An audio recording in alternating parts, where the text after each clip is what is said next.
الحمد لله رب العالمین والصلاة والسلام علی سید الانبیاء والمرسلین اما بعد. میرے پیارے بھائیوں اور محترم ساتھیوں، السلام علیکم ورحمۃ اللہ وبرکاتہ.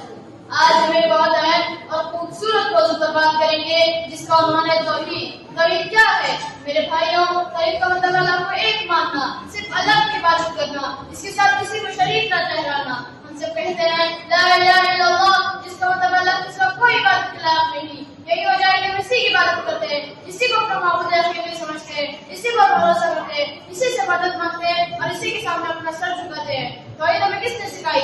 میرے بھائیوں، اللہ تعالیٰ نے تمام نبیوں کو اسی پیغام کے ساتھ بھیجا